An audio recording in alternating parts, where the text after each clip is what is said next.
todas, sejam muito bem-vindos a este que é o canal mais interativo de Direito. Espero que este vídeo vos encontre muito bem e cheios de energia. Bem, no vídeo de hoje vou então dar sequência a alguns conceitos introdutórios de teoria geral do direito civil iniciados em vídeos anteriores.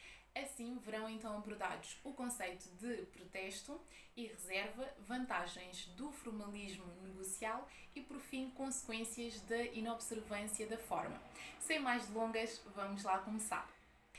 Bem, quanto ao primeiro ponto deste vídeo, que é o protesto e reserva, importa em primeira instância sublinhar que, emitido certo comportamento declarativo, pode o seu autor recear que lhe seja imputado por interpretação um certo sentido para impedir o declarante e afirmar abertamente não ser esse o seu intuito.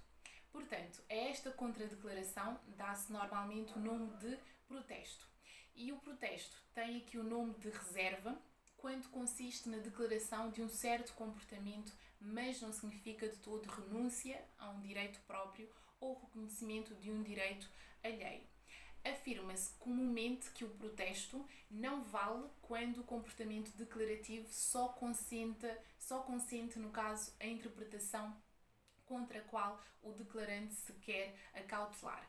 É, no fundo, o pensamento expresso no aforismo, no caso, protestar, isto é, protestatio facto contrario nil relevat.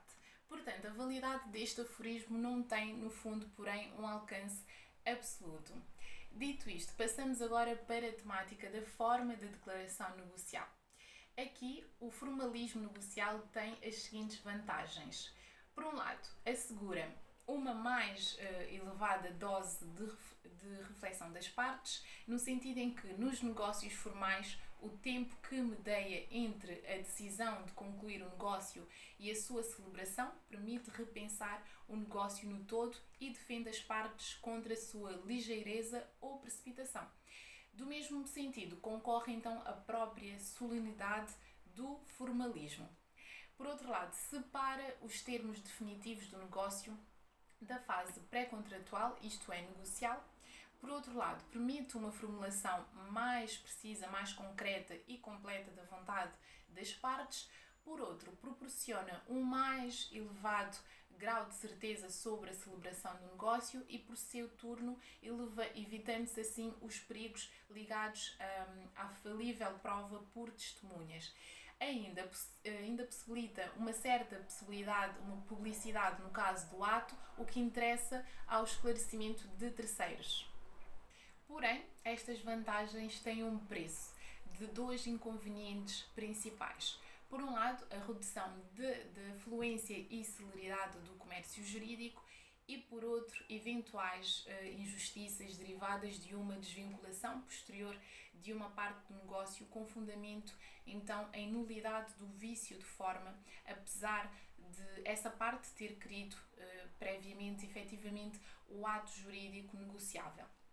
Dito isto, ponderantes as vantagens e inconvenientes do formalismo negocial, sancionou o Código Civil, nos termos do artigo 219, o princípio da liberdade de forma ou da consensualidade.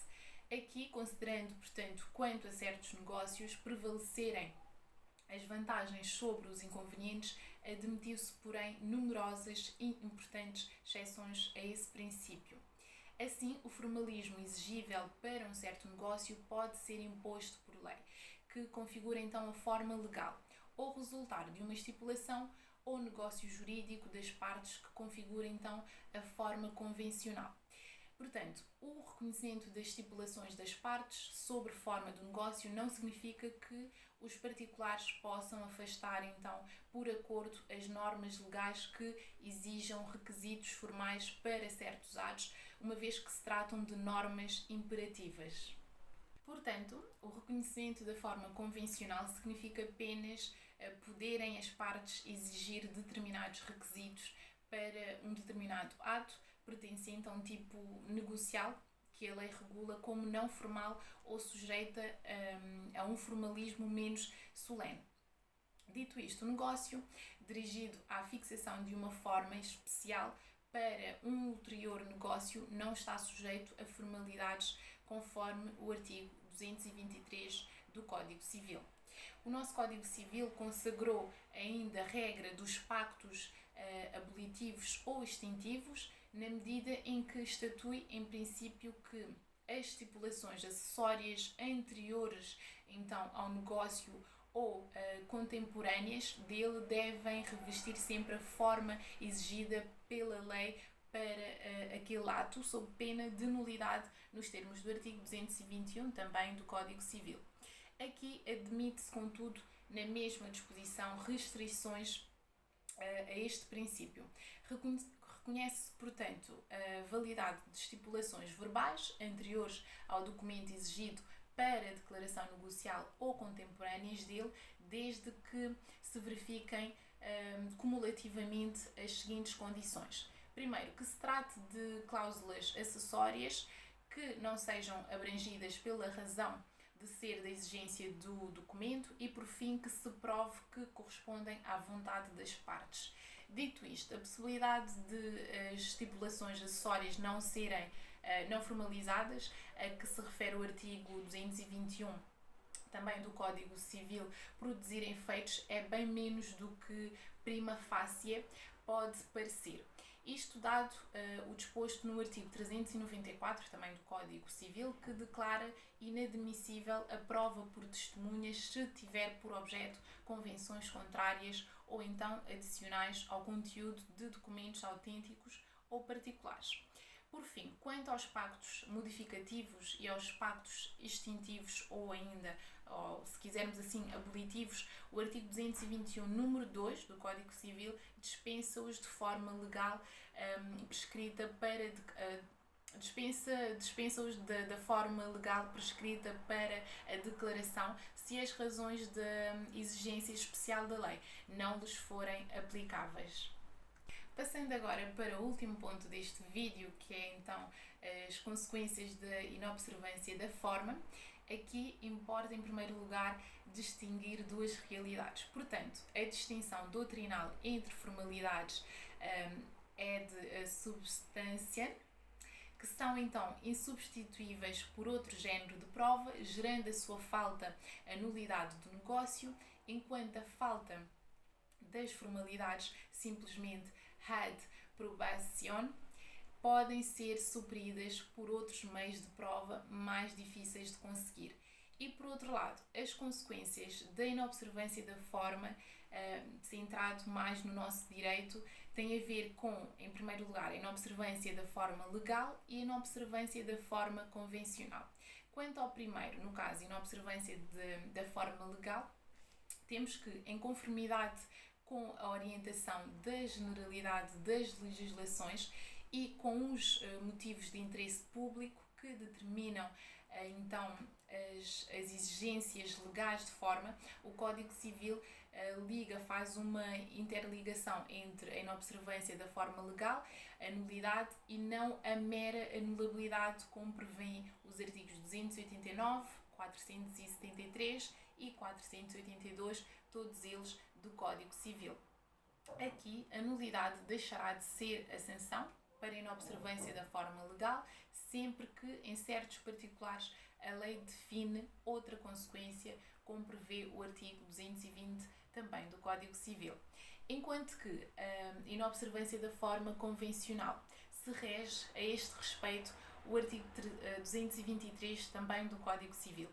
E é óbvio que aqui, tratando-se de averiguar quais as consequências da falta de requisitos formais, que a lei não exige, mas as partes convencionaram a resposta ao problema posto, deve ser pedida, em primeiro lugar, sempre à vontade das partes. Aqui, o artigo 223 do Código Civil limita-se apenas a estabelecer presunções que, como todas as presunções legais, são em princípio meramente relativas ou tantum iuris, como prevê o artigo 350 também do Código Civil. E essas presunções são duas, variando com o facto que é da presunção. Portanto, assim temos por um lado, se a forma especial foi estipulada antes da conclusão do negócio, consagra-se então uma presunção de essencialidade. Isto é, presume-se que, Sem a observância da forma, o negócio é ineficaz. A forma tem, no fundo, o caráter constitutivo. E por outro lado, se a forma foi convencionada após o negócio ou simultaneamente com ele, havendo nesta última hipótese fundamento para admitir que as partes quiseram substituir o negócio, suprindo-o então e concluindo de novo, mas apenas avisaram consolidá-lo por qualquer efeito. E vá lá, chegamos ao fim de mais um vídeo. Muito obrigada por estarem desse lado. Já sabem, se ainda não subscreveram ao canal, façam-no agora. Vou ficar à espera. Já subscreveram? Muito bem. Ativem agora o sininho de forma a receberem todas as notificações de vídeos novos. Se assim entenderem, podem partilhar este vídeo com quem achem que mereça então ver estes conceitos e não esqueçam de comentar sugestões de novos vídeos que eu estarei atenta. Muito obrigada. Vemo-nos no próximo vídeo. Como digo sempre, cuidem-se e aproveitem-o agora. Fiquem bem.